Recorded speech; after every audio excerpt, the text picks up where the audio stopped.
किसी जंगल में टिंकू नाम का एक कबूतर रहता था। उसे चित्रकारी का बहुत शौक था। वो एक बार किसी भी चीज को देखकर हूबहू उसके जैसा ही चित्र बना देता था।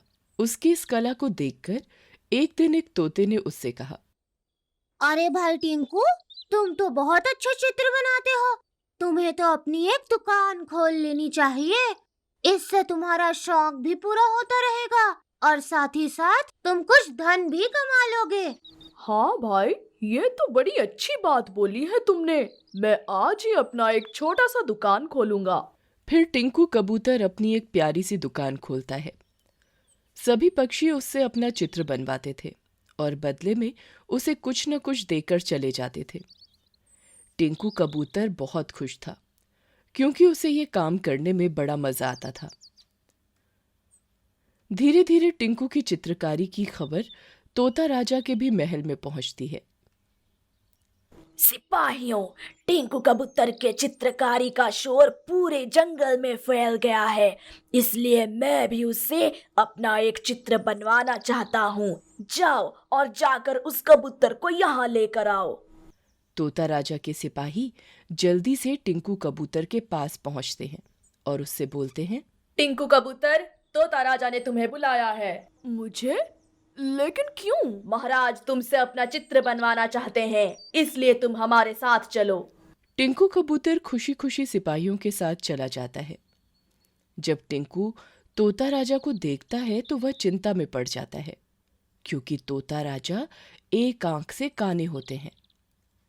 अब टिंकू तोता राजा का चित्र बनाना शुरू करता है और सोचता है, हे भगवान, महाराज तो काने हैं। अगर मैं इनका हूबहू चित्र बनाता हूँ तो मुझे दंड मिल सकता है, और मैं अगर इनकी दोनों आंखें ठीक ठाक बनाता हूँ तो भी मुझे सजा मिलेगा। टिंकू कबूतर सोचते सोचते महाराज का असली का चित्र बना देता है। चित्र को देखकर महाराज को बहुत गुस्सा आता है। मूर्ख कबूतर, ये तूने कैसा चित्र बनाया है?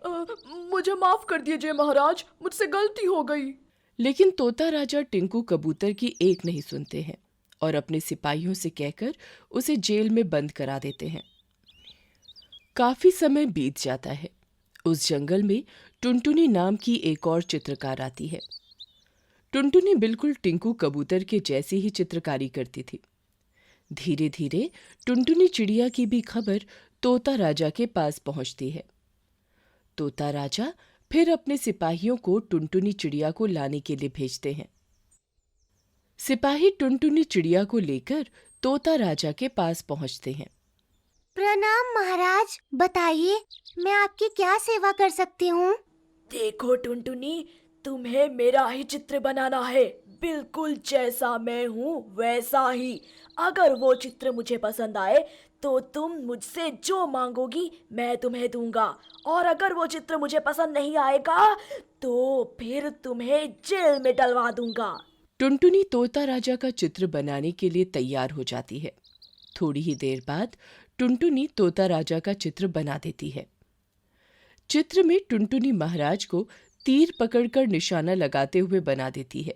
इससे उनकी एक आंख बंद भी हुई रहती है और ये भी नहीं पता चलता कि महाराज काने हैं। टुनटुनी के द्वारा बनाया गया चित्र तोता राजा को बहुत पसंद आता है। अरे वाह टुनटुनी, हम तुम्हारी कला से बेहद खुश हैं। तुम हमसे जो चाहे वो मांग सकती हो। महाराज, मुझे आपसे हीरे मोती जवाहरात नहीं चाहिए। टुनटुनी, तो फिर तुम्हें क्या चाहिए? महाराज, अगर आप सच में मुझसे खुश हैं तो कृपया करके टिंकू कबूतर को छोड़ दीजिए। वो मेरा दोस्त है, हम दोनों ने एक साथ चित्रकारी सीखी है। टुनटुनी की बात सुनकर तोता राजा अपने सिपाहियों से बोलकर टिंकू कबूतर को आजाद करवा देते हैं। फिर टुनटुनी और टिंकू तोता राजा के महल से उड़कर किसी पेड़ पर जाकर बैठ जाते हैं। अरे टुनटुनी, तुम्हारा बहुत बहुत धन्यवाद जो तुमने मुझे महाराज के कैद से छुड़ा दिया। अरे नहीं नहीं टिंकू, एक सच्चा दोस्त होने के नाते ये तो मेरा फर्ज हुआ ना। लेकिन टुनटुनी, तुमने ये सब किया कैसे? फिर टुनटुनी टिंकू को सारी बातें बताती है और बोलती है, देखो टिंकू, कोई भी काम करने में जल्दबाजी नहीं करनी चाहिए। हमें सबसे पहले उस विषय के बारे में बहुत ध्यान से सोचना चाहिए, तभी वो काम शुरू करना चाहिए।